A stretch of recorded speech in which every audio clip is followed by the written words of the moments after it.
दोस्तों, महाभारत काल में कई शक्तिशाली योद्धा थे जिनके पास कई प्रकार के दिव्यास्त्र थे। पितामह भीष्म थे जो 8 वसुओं में से एक थे, जिन्होंने अपने दिव्यास्त्रों के दम पर एक बार अपने गुरु परशुराम को भी परास्त किया था। महारथी अर्जुन थे जिन्हें उनके पिता इंद्रदेव ने लगभग सभी दिव्यास्त्रों का ज्ञान दिया था। द्रोणाचार्य थे जो अपने आप में खुद एक गुरु थे, जिनके पास भी सभी प्रकार के दिव्यास्त्र थे। लेकिन महारथी कर्ण के 4 ऐसे शक्तिशाली दिव्यास्त्र जिनसे स्वयं भगवान श्री कृष्ण भी सोच में पड़ जाते थे। कर्ण के ये दिव्यास्त्र इतने शक्तिशाली थे कि इनका उपयोग वे किसी भी योद्धा पर करते उसकी मृत्यु निश्चित थी। आइए जानते हैं कौन से थे वो कर्ण के शक्तिशाली दिव्यास्त्र। लेकिन उससे पहले यदि आप हमारे चैनल पर नए हैं तो चैनल को सब्सक्राइब अवश्य करें। दोस्तों, जब महारथी कर्ण को द्रोण ने शिक्षा देने से मना कर दिया तो वे परशुराम के पास गए। परशुराम ने उन्हें सभी दिव्यास्त्रों का ज्ञान दिया, लेकिन श्राप भी दे दिया, जिसके चलते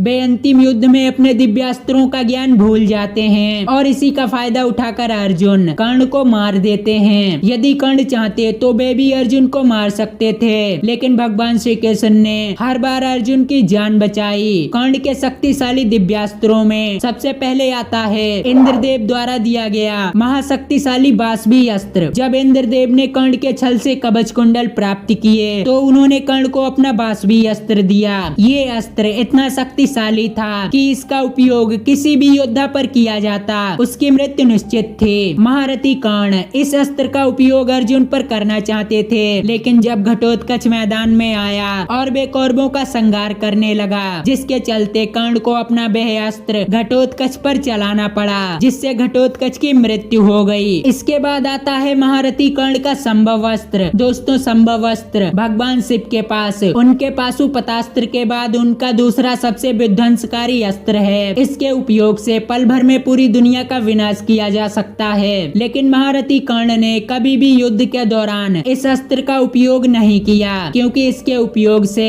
युद्ध भूमि सहित आधी पृथ्वी का विनाश हो सकता था, जिसके चलते कर्ण को देवताओं ने भी इस अस्त्र के उपयोग पर मना किया था। भार्गव अस्त्र। दोस्तों, ये अस्त्र सिर्फ भगवान परशुराम के पास था और परशुराम ने ये अस्त्र कर्ण को भी दिया था। भार्गव अस्त्र इतना विध्वंसकारी होता है कि इसे दुनिया में कोई दूसरा अस्त्र रोक नहीं सकता, जिसके उपयोग से सामने वाले योद्धा की मृत्यु निश्चित होती है। महाभारत युद्ध के दौरान जब महारथी कर्ण अपने भार्गव अस्त्र का आवाहन करते हैं, लेकिन परशुराम जी के श्राप के चलते वे इस ज्ञान को भूल जाते हैं। दोस्तों, यदि कर्ण पर परशुराम का श्राप ना होता तो शायद उन्हें महाभारत के युद्ध में कोई भी योद्धा परास्त नहीं कर पाता। तो दोस्तों, आज की ये खास जानकारी आपको कैसी लगी हमें कमेंट में जरूर बताएं, और वीडियो पसंद आई हो तो चैनल को सब्सक्राइब करके बेल आइकन अवश्य दबाएं।